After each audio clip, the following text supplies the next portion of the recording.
অনেক দিন আগের কথা। মোহনপুর নামক গ্রামে থাকত এক গরিব কৃষক। তার নাম রহিম। সে সারাদিন ক্ষেত খামারে পরিশ্রম করত, তবুও সংসারের অবস্থা খুব খারাপ ছিল। স্ত্রী সন্তানদের মুখে একবেলা ভাত জোটানোও ছিল কষ্টকর। তবুও রহিম ছিল সৎ, পরিশ্রমী আর দয়ালু। ঘরে ছিল তার স্ত্রী আর 2 সন্তান। তার স্ত্রী রহিমকে বলল, ইজি, আমাদের ছেলেগুলোও বড় হচ্ছে, আর এই ক্ষেত খামারে কাজ করে আমাদের আর কতদিন চলবে?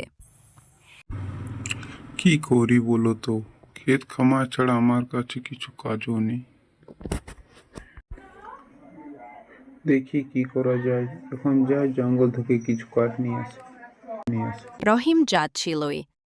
রহিম শুনতে পায় জঙ্গল ধারে একটি অদ্ভুত শব্দ শোনা যাচ্ছে। কাছে গিয়ে দেখে কাঁপতে থাকা একটি গাভী কাদায় আটকে আছে। গরুটি সাদা, কিন্তু শরীরে সোনালি দাগ, আর চোখ দুটো যেন রত্নের মতো ঝলমল করছে। রহিম গরুটিকে অনেক কষ্টে কাদার ভেতর থেকে বের করে আনে, পরিষ্কার করে পানি খাওয়ায়।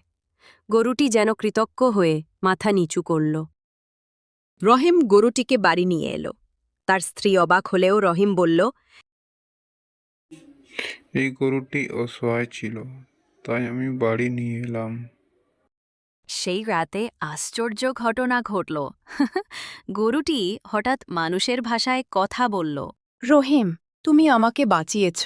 আমি আসলে একটি জাদুর গাই। আমি প্রতিদিন তোমার জন্য এমন দুধ দেব যা বিক্রি করে তুমি সংসার চালাতে পারবে।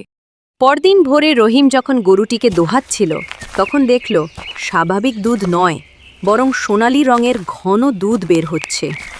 তখন সে তার স্ত্রীকে ডাক জানালো।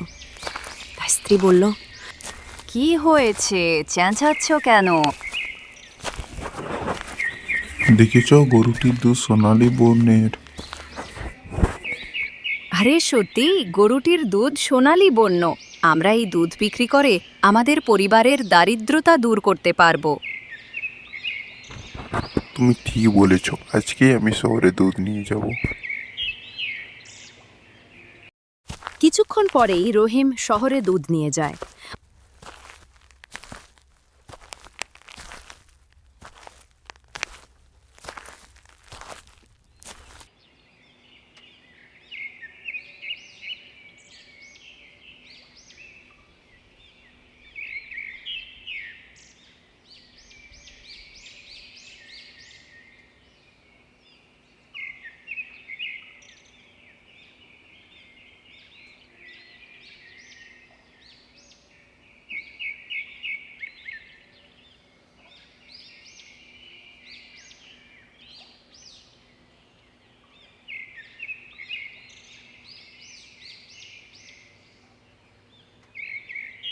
আর অবাক হয়ে দেখল সবাই উচ্চ দামে সেই দুধ কিনছে। এভাবেই রহিম ধীরে ধীরে সংসারের দারিদ্র্য ঘোচাল। তার বাড়িতে সুখ শান্তি নেমে এলো। রিয়া, পিন্টু, ভালো করে যাও কিন্তু। কিন্তু গ্রামের কয়েকজন লোভী মানুষ রহিমের হঠাৎ উন্নতি দেখে রোহিতদা, সন্দেহ করতে দেখেছ লাগলো। রহিমকে? হুম, আগে তো খাবার ভাত তাও জুটত না, এখন ছেলেগুলোকে স্কুলে পাঠায়। রতন, এটা তুই তো ঠিক বলছিস। আমিও কিছুদিন থেকে দেখছি। দেখতে হবে ব্যাপারটা কি। তবে আজকেই যাও যাক, রহিমের বাড়ি ব্যাপারটা কি জানতে হবে। একদিন তারা রহিমকে অনুসরণ করল আর জাদুর গরুর খবর পেয়ে গেল। ও, তাহলে এই ব্যাপার, ঠিক আছে। রাতে তারা চুপি চুপি রহিমের গরুর ঘরে ঢুকে গরুটিকে চুরি করতে গেল।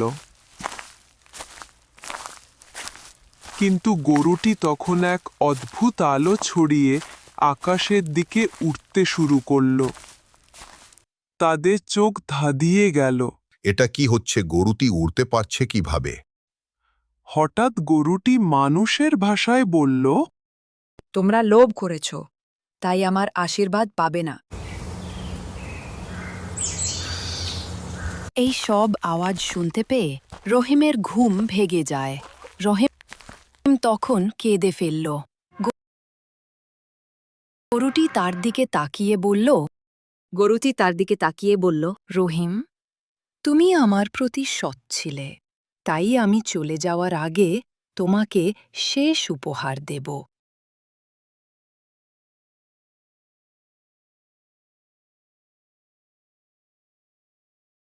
গরুটি চলে গেল, আর কোনো দিন দেখা গেল না। কিন্তু সোনার কলসের আশীর্বাদে সে গ্রামের গরিব মানুষদের সাহায্য করতে লাগল। এইভাবে রহিম প্রমাণ করল, সত্যি আর দয়ার পথেই চিরসুখ আসে।